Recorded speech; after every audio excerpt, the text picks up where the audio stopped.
Good morning everyone. आज की class में हम लोग बात करेंगे ब्रेन की कवरिंग के बारे में, कवरिंग ऑफ ब्रेन, जिसमें आप लोगों को बताया जाएगा ब्रेन की कैसी कैसी कवरिंग होती है, कौन सी कवरिंग कहाँ पे होती है, कैसे आपका ब्रेन प्रोटेक्ट होता है। ठीक है, ये सारी इन्फॉर्मेशन आपको इस क्लास में दी जाएगी। सो वीडियो को लास्ट तक देखिएगा और वीडियो को अगर आपने अभी तक सब्सक्राइब नहीं किया, चैनल को अभी सब्सक्राइब नहीं किया तो चैनल को सब्सक्राइब कर दीजिए। चलिए, तो सबसे पहले बात करते हैं ब्रेन के बारे में। मैंने आपको ब्रेन के बारे में पहली क्लास में आपको बहुत सारी इन्फॉर्मेशन दे दी कि ब्रेन का क्या क्या फंक्शन होता है, कैसा कैसा फंक्शन होता है और ब्रेन हमारे लिए कितना इंपॉर्टेंस है। इस क्लास में हम लोग बात करेंगे कि ब्रेन की जो कवरिंग होती है वो कैसी कवरिंग होती है, ठीक है, कैसे हमारा ब्रेन प्रोटेक्ट होता है, ठीक है, इसके बारे में डिस्कशन करेंगे। तो सबसे पहले आप बहुत ही इंपॉर्टेंट पॉइंट यहाँ पे देख रहे हैं भाई। देखिए, आपका ये ब्रेन बना हुआ है और ब्रेन की यहाँ पे आपको कुछ कवरिंग दिख रही है, ठीक है। तो जब आपको ब्रेन की कवरिंग यहाँ पे समझ में आ रही है, आपका ब्रेन बना हुआ है, देख रहे हैं आप, ब्रेन आपका बना हुआ है, ठीक है। तो जब यहाँ पे आप देखेंगे तो आपके यहाँ पे आप देख रहे हैं कि ये आपका ब्रेन वाला पार्ट है ना, और ये आपकी कवरिंग है, जो 3 लेयर्स दी है आपकी कवरिंग है। तो यहाँ पे आपको समझना क्या है, जब तक आपको खुद से बना के नहीं समझाएंगे वो समझ में नहीं आएगा, ठीक है, इसलिए बहुत ध्यान से समझिएगा। देखिए, सबसे पहले आपको ध्यान देना है कि एक मैं न्यू स्लाइड ले रही हूं जिसमें कुछ भी ना लिखा हो। 1 मिनट रुकिए, थोड़ा सा आपको बताने में इजी होगा।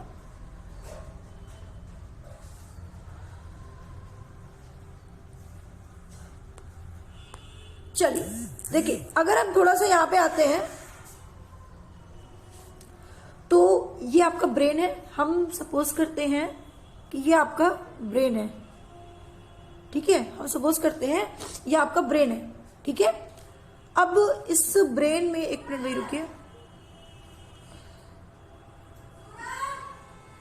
ठीक है, ठीक है। आप यहाँ पे ध्यान से देख रहे हैं कि जो मैंने आपको ब्रेन बताया यहाँ पे, ये लीजिए, आपने जैसे मान लेते हैं ये ब्रेन है। अब ये ब्रेन में क्या होता है कि आपका जो ब्रेन होता है, ठीक है, वो ब्रेन के अंदर आपके 8 बोन्स प्रेजेंट होते हैं, आपको भी मालूम होना चाहिए। और वो 8 बोन्स का एक ग्रुप होता है, ठीक है। तो आपका ब्रेन एक स्कल कैविटी से कवरिंग होता है और वो स्कल कैविटी से जो आपका कवरिंग होता है, जिसे हम लोग बोलते हैं क्या, इसको हम लोग नाम देते हैं क्रैनियम कैविटी।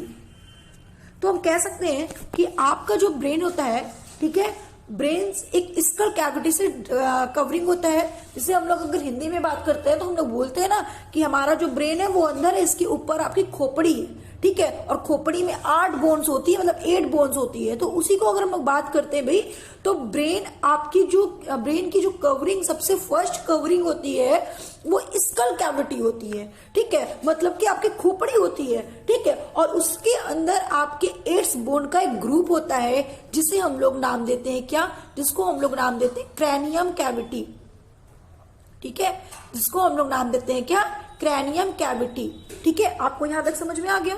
अब ये क्रैनियम कैविटी तो समझ में आ रहा है कि क्रैनियम कैविटी होते हैं, ठीक है। अब भाई ये आपका क्रैनियम कैविटी है।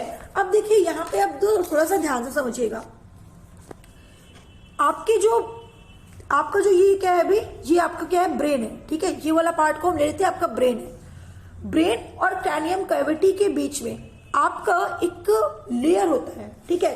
ध्यान से समझिएगा, मैंने क्या बताया कि आपके ब्रेन और बोन के बीच में एक प्रोटेक्ट लेयर होता है।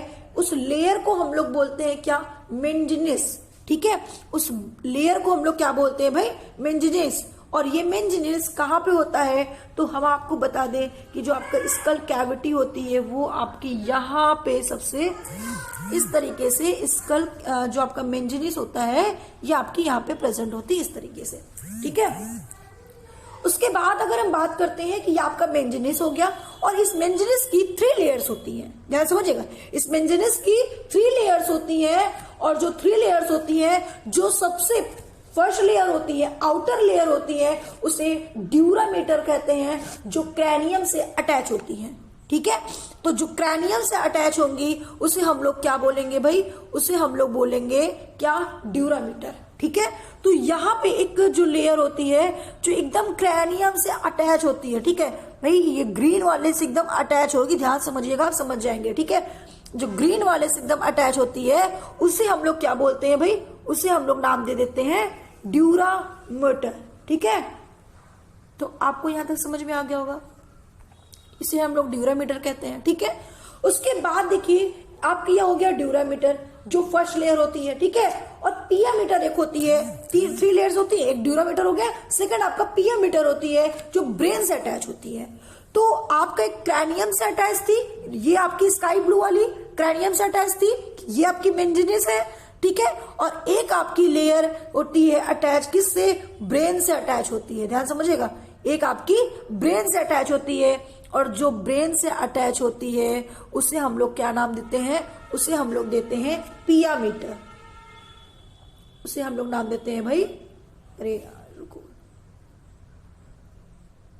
ठीक है, उसको हम लोग क्या नाम देंगे? एक मिनट।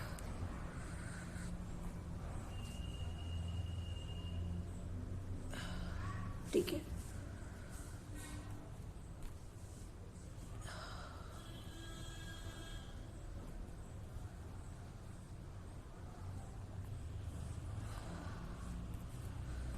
आई होप कि आप लोग को वहां तक समझ में आ गया। ठीक है, ये मैंने जो बनाया था वो तो डल हो गया, कोई नहीं, मैं फिर से एक बार ड्रॉ कर दे रही हूँ। ठीक है, ये लो, आपका ये स्कल कैविटी है, और स्कल कैविटी के बाद आपकी एक ब्रेन आपके बीच, यहाँ पे आपका ब्रेन है, और यहाँ पे आपका क्या है भाई? यहाँ पे आपका मेंजिनीस है। ठीक है, जो किसके बीच में? ब्रेन और स्कल कैविटी, मतलब क्रैनियम कैविटी के बीच में होता है। ठीक है, तो ये आपका हो गया। उसके बाद मैंने आपको बताया क्या? उसके बाद बताया कि आपकी जो ब्रेन, जो आपके स्कल कैविटी से सबसे ज्यादा अटैच होगा, ठीक है, उसको हम लोग क्या नाम देंगे? तो उसको आप नाम दोगे भाई क्या? उसको आपने नाम दिया, ये आपकी हो जाएगी कौन सी? ड्यूरामीटर, है ना। जो ब्रेन से सॉरी जो स्कल कैविटी से अटैच होगी उसको आपने नाम दे दिया था, इसको हम लोग बोलेंगे ड्यूरामीटर। ठीक है, ड्यूरामीटर। ठीक है, उसके बाद आपको मैंने फिर बताया क्या कि आपकी एक ब्रेन से अटैच होती है, और जो ब्रेन से अटैच होती है उसे हम लोग क्या नाम देते हैं? तो जो ब्रेन से अटैच होगी भाई उसको हम लोग नाम दे देंगे पियामीटर। ठीक है, तो ये आपकी होगी क्या? पियामीटर। ठीक है, अब आपका एक बचा जिसको हम लोग क्या बोलते हैं भाई? जिसको हम लोग बात करते हैं लास्ट है आपका ऑर्कनॉइड या अर्चनॉइड बोलते हैं। और अर्चनॉइड मीटर कहाँ पे होता है? ड्यूरामीटर और पियामीटर के सेंटर में। तो ड्यूरामीटर आपका कहाँ है? ड्यूरामीटर आपका क्रैनियम कैविटी ये है, और ये आपका कहाँ पे है? ये आपके ब्रेन के इधर है, और बीच में आपका मेंजिनीस है। ठीक है, मतलब कि इन्हीं तीनों लेयर को ही तो मेंजिनीस बोलते हैं। तो इन दोनों के बीच में आपकी जो लेयर बनेगी उस लेयर को आप लोग क्या बोलोगे? उस लेयर को आप लोग बोलोगे अर्कनॉइड मीटर। ठीक है, तो इस तरीके से आपकी ब्रेन की जो कवरिंग होती है वो इस प्रकार से होती है। ठीक है, आपका सबसे पहले आपका क्या होता है? एक क्रैनियम कैविटी होती है। सेकंड आपका क्या होता है? यहाँ पे अब थोड़ा सा आप लोग आ जाओ। देखिए, सबसे पहले आपका स्किन को तो चलो साइड में रख दो, आपको समझ में आ रहा है। एक स्कल कैविटी है, और स्कल कैविटी को ही क्रैनियम कैविटी कहते हैं। आपका स्कल है, स्कल को या स्कल्स के अंदर आपके 8 बोन प्रेजेंट होते हैं, जिसको हम लोगों ने नाम क्या दिया था? क्रैनियम कैविटी बोलते हैं। क्रैनियम कैविटी के बाद मैंने आपको बताया कि उसके अंदर जो ब्रेन होता है, और ब्रेन और क्रैनियम कैविटी के बीच में आपके क्या प्रेजेंट होती है? एक प्रोटेक्टिव लेयर प्रेजेंट होती है, जिसको आप लोग मेंजिनीस कहते हो, जो यहाँ पे आपका मेंशन दिया हुआ है। ठीक है, तो ये मेंजिनीस होती है, और ये मेंजिनीस में कितने लेयर्स होते हैं? 3 लेयर्स होते हैं। फर्स्ट आपका ड्यूरामीटर, सेकंड आपका पियामीटर होता है, थर्ड आपका ऑर्कनॉइड होता है। ठीक है, सेकंड आपका ये, थर्ड ये, तो ड्यूरामीटर और पियामीटर के बीच में जो होता है उसे ऑर्कनॉइड देते हैं। तो ये मैंने यहाँ पे इस तरीके से इस डायग्राम में आपको दिखाया है। तो देख आप सकते हैं कि पियामीटर और ड्यूरामीटर के बीच में कौन सा होता है? ऑर्कनॉइड होता है, और ये आपकी स्कल है, और ये आपकी मेंजिनीस है। ठीक है, अब आपको यहाँ पे समझ में आ गया होगा कि किस तरीके से आपकी ब्रेन की कवरिंग होती है। अब आप अपने से स्ट्रक्चर अच्छे से बना सकते हो, नो डाउट। अपनी कॉपी में आप ड्रॉ कर सकते हो इस डायग्राम को। ठीक है, उसके बाद हम लोग बात करते हैं कहाँ पे?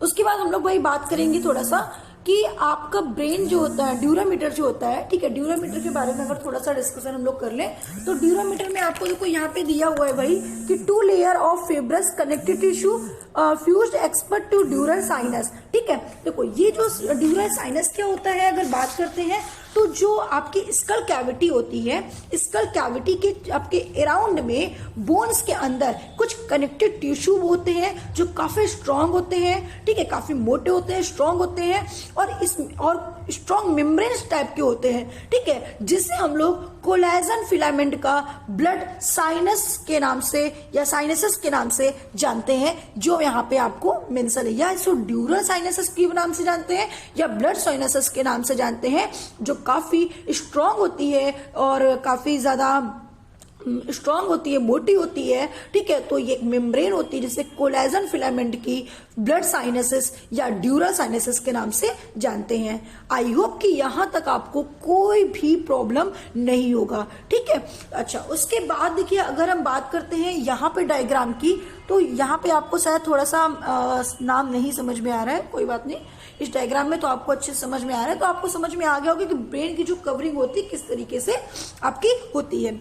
आपने कभी देखा होगा जब कभी आपको ब्रेन में किसी प्रकार से चोट आ जाती है, चोट लग जाती है, तो अगर क्रैनियम उस चोट को बर्दाश्त कर सकता है, ठीक है, क्रैनियम उसको बर्दाश्त कर लिया तो नो इशू ना, नो इशू, आपके ब्रेन में कोई प्रॉब्लम नहीं होगी। लेकिन जब क्रैनियम के अंदर पार कर जाती है और जो मेम्ब्रेन होती है, जो क्रैनियम मेंजिनस होती है, अगर वो डिस्टर्ब आपकी हो गई, ठीक है, अगर वो डिस्टर्ब आपकी हो गई तो आपको एक डिसीज हो जाता है जिसे हम लोग बोलते हैं मेंजिनस, मेनिनजॉइंट्स कहते हैं, जिसे हम लोग मेनिनजॉइंट्स के नाम से जानते हैं। आप नोट कर लीजिए इसको, ठीक है, जिसे हम लोग क्या बोलते हैं भाई, मेंजिनस जॉइंट्स कहते हैं, ठीक है। अच्छा, उसके अलावा अगर बात करते हैं भाई ब्रेन के बारे में, तो ब्रेन की जो आपकी वेट होता है वो कितना होता है, तो 1.3 से 1.4 किलोग्राम होता है, ठीक है, किलोग्राम होता है। लेकिन अगर आपसे ग्राम में पूछता है तो आप बताओगे क्या, 1350 से 1450, ठीक है, 1350 से 1450 ग्राम का आपका ब्रेन होता है, ठीक है, याद रखेंगे आप लोग, ठीक है। बाकी की डिटेल्स हम लोग बात करेंगे नेक्स्ट क्लास में, ठीक है। उसके बाद सबसे इंपॉर्टेंट पॉइंट आपको यहाँ पे ये ध्यान देना है कि जो आपका ब्रेन होता है, ब्रेन में आपकी एक सेल प्रेजेंट होती है, और कौन सी सेल्स प्रेजेंट होती है, तो मैंने आपको बताया था कि आपकी एक सेल्स होती है जिसको आप लोग न्यूरॉन के नाम से जानते हो। तो ये जो न्यूरॉन सेल्स प्रेजेंट होती है, इसका सेल डिवीजन नहीं होता है ना, और आपको मैंने बताया भी था कि ये एक ऐसा सेल्स होता है इसका कभी भी सेल डिवीजन नहीं होता, ठीक है, ये रिप्रेजेंटेशन नहीं करती है। तो जब ये इसका कोई भी सेल डिवीजन नहीं होता तो इस सेल्स में क्या नहीं प्रेजेंट होता, इस सेल्स में आपके सेंट्रोसोम एब्सेंट होते हैं, ठीक है, इसमें आपके सेंट्रोसोम क्या होते हैं भाई, सेंट्रोसोम आपके एब्सेंट होते हैं। क्यों सेंट्रोसोम आपके एब्सेंट होंगे, क्योंकि सेंट्रोसोम का ही फंक्शन होता है आपके सेल का डिवीजन करना, तो आपके न्यूरॉन सेल्स में सेल डिवीजन क्या होती है, एब्सेंट होती है, ठीक है। आपको यहां तक कंफर्म हो गया, ठीक है। नेक्स्ट अगर हम लोग बात करते हैं, तो मैंने आपको एक पॉइंट और बताया था कि जब आपके ब्रेन में सेल डिवीजन नहीं होता, आपके ब्रेन में सेंट्रोसोम एब्सेंट होता है, तो हमें कैंसर कैसे हो जाता है, और कैंसर कैसे होता है, सबसे पहला क्वेश्चन तो ये आपका होना चाहिए। तो अगर कैंसर की बात करते हैं, तो कैंसर जो आपका होता है वो कुछ इस तरीके से होता है, जब आपके बॉडी में सेल डिवीजन बार बार होता है ना, आपकी बॉडी में सेल डिवीजन बार बार होने लगती है, तो बहुत सारे सेल्स इकट्ठे हो जाते हैं, तो उस अकॉर्डिंग आपके ब्रेन में एक ट्यूमर हो जाता है, और वो ट्यूमर को ही हम लोग, ट्यूमर की जब ट्यूमर तक वो हमारे केसेस पहुंच जाते हैं, तो वहीं पे लोगों की डेथ भी हो जाती है, क्योंकि ब्रेन आपका बहुत ही वीक होता है, वो आगे तक जा ही नहीं पाता। तो ब्रेन में ट्यूमर होना और ब्रेन का कैंसर होना बहुत बड़ी बात होती है। अब क्वेश्चन ये आता है कि जब ब्रेन में सेल डिवीजन ही नहीं होता, मतलब आपके न्यूरॉन्स में सेल डिवीजन ही नहीं होता, तो ब्रेन में कैंसर कैसे हो सकता है। तो आप एक पॉइंट याद रखिएगा कि जो आपका ब्रेन होता है, ठीक है, जो आपका ब्रेन होता है, ब्रेन में आपका 90% न्यूरॉन सेल से आपका ब्रेन बना हुआ है, लेकिन आपका 10% जो बचा हुआ है वो 10% आपका न्यूरॉन गीलियल सेल से बना हुआ है। मैं यहाँ पे लिख दे रही हूँ, आपका न्यूरॉन गीलियल सेल से बना हुआ है। तो न्यूरॉन गीलियल में क्या होता है, सेल डिवीजन भी होता है, और साथ ही साथ इसमें सेंट्रोसोम भी प्रेजेंट होते हैं। तो अकॉर्डिंग आपको ब्रेन में कैंसर होने के चांसेस होते हैं। तो आज की क्लास में आपको वीडियो कैसी लगी, आप वीडियो में कमेंट करके जरूर बताइएगा, क्योंकि आपकी इंफॉर्मेशन के लिए बहुत ही इंपॉर्टेंट पॉइंट मैंने आपको बताया है। नेक्स्ट क्लास में जो हम लोग बात करेंगे, ठीक है, जिसके बारे में हम लोग डिस्कशन करेंगे, वो आपका होगा क्या, वो आपके होंगे कि ब्रेन का जो पार्ट होता है, ठीक है, ब्रेन के जो पार्ट्स होते हैं कौन कौन से पार्ट होते हैं और वो पार्ट कैसे कैसे कहाँ पे आपके ब्रेन में होते हैं, ठीक है, किस तरीके से आपको ब्रेन का डायग्राम बनाना है।